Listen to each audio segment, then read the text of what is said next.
Hi, I'm Chris Slogar. I'm an independent Stampin' Up! Demonstrator, and you can find me online at buckeyeinklings.com. There is also a link to the online store there, so if you see anything in this video that you need to have product-wise, certainly you can find it there. So the card we're making today is this really cute pop-up card for Halloween. So you open it and this little cone shape pops up with whatever characters or things you want to put on the pop-up piece.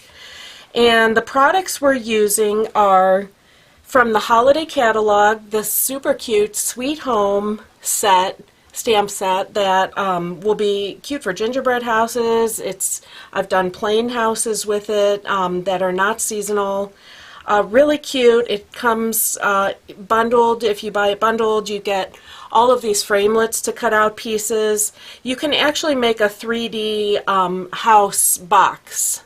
But I'm using the house here just as a flat element on the front of my card. And then the other thing I'm using is this cookie cutter Halloween set, which is a favorite, with the coordinating cookie cutter builder punch. So really great, fun products for Halloween, Christmas, and beyond.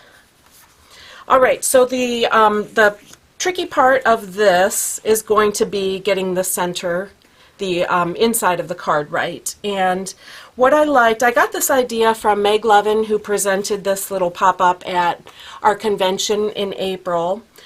And I think she had also done this, instead of trying to get a piece perfectly centered in the inside of the card, I think she had done this too, where you add a strip of designer paper, and that's kind of nice. It carries the theme inside, and it purposely offsets what you're doing inside, so it's a little bit doesn't have to be perfectly centered. So that'll give you a little relief as you put this together.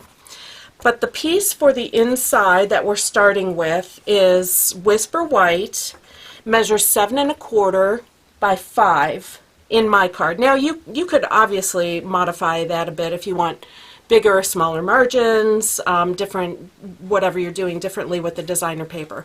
But what I've got here, 7 1/4 by 5, and it's scored at 3 1/4. So we are going to burnish that and get a nice hard crease there for the center line of the card.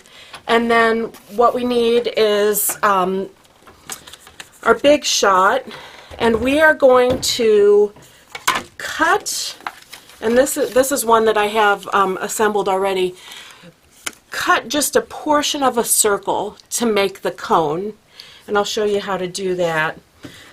We've got this piece that we folded, and we'll set that down on the acrylic.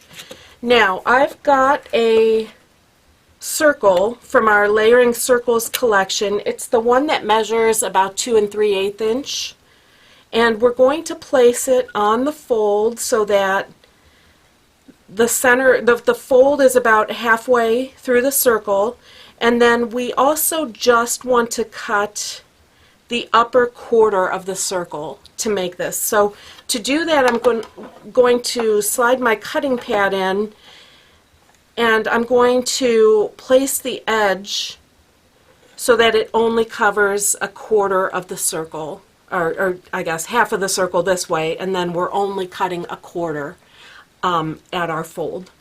Okay, so we'll do this and run this through. Big shot. And so that's the effect we want with our card, just to have that portion of the circle cut. And with that, I'm done with the big shot, and I'm just going to take this, I'm going to pick a point. My cone needs to end somewhere down here on the fold. I'm just going to pick a point. Now there's other ways to do this where you kind of force the cone folding this way. It's a little bit tricky that way, and I had a gal from Club, after we made this in Club, she went home and made another one, and she said she found this very easy to do by just folding from the end point of that semicircle that we've cut to whatever point we're picking here as our cone shape.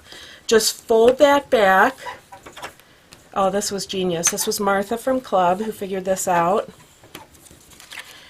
And then when you open, you've got that cone established. Okay, this cone is a little bit deep. That's all right, though. It'll work, too. Then you've got that point established where you can force that inside to work out and pop up the way you want it. Okay, so really great idea. And again, I think each of my cones is a little different in how deep it is, so you can play with that. But that's the technique.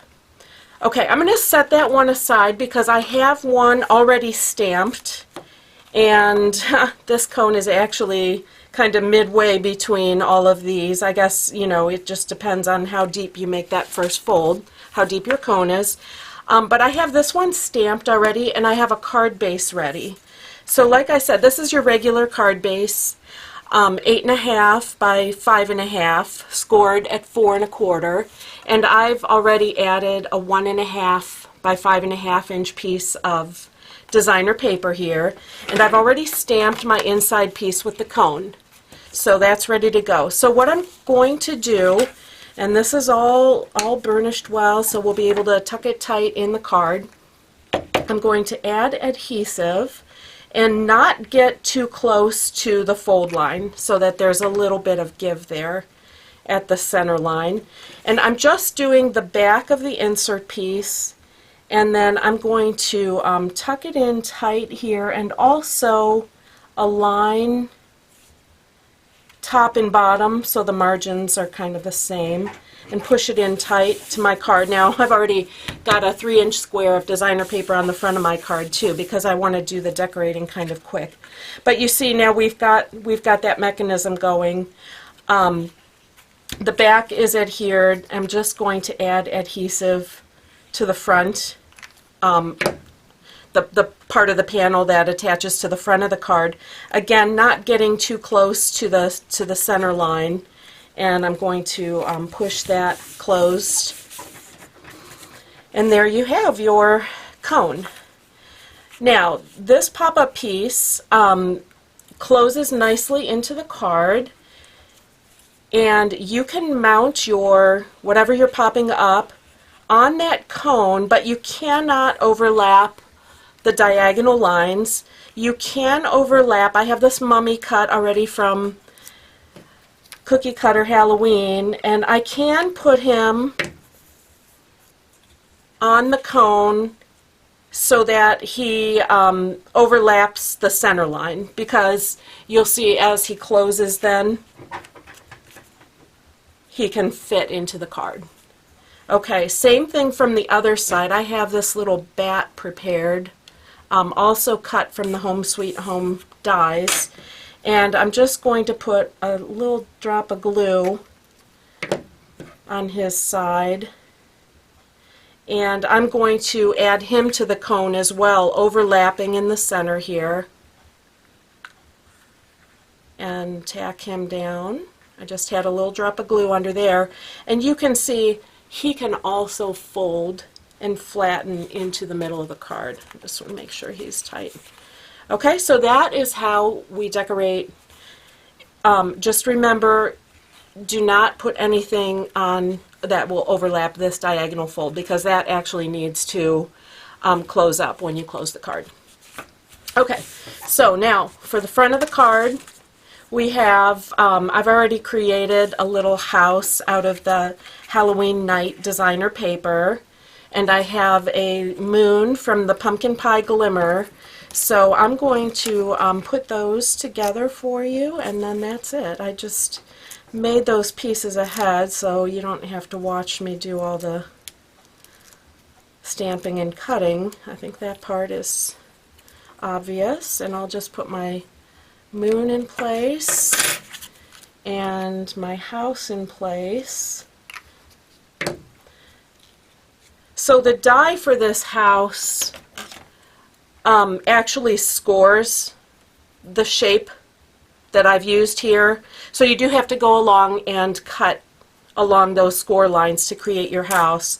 But then you have all these other little elements that are so fun to play with. The little windows. There's a stamp for the roof line, but since that's straight lines, that's hand cut. The vellum, this is my upline's idea. She sent me a card that I cased this little house from. She sponged pumpkin pie ink on the vellum to make that show up and look very seasonal, Halloween-y. I'm going to add a skeleton to the front of the card as well with dimensionals, and then we'll be done. Alright, and I love this idea. I got this on a swap from somebody, or maybe I saw it on Pinterest. I think these diamonds look so great, these little rhinestones in the skeleton's eyes. So you can see it's super cute, fun. You can embellish any way you want as long as you have that cone technique down. You can pop up anything you want inside the card. So hope you've enjoyed this. Hope you'll give it a try and let me know if you do, and send me any pictures you have. I love to see them. And visit me online for more ideas at buckeyeinklings.com. Thanks so much.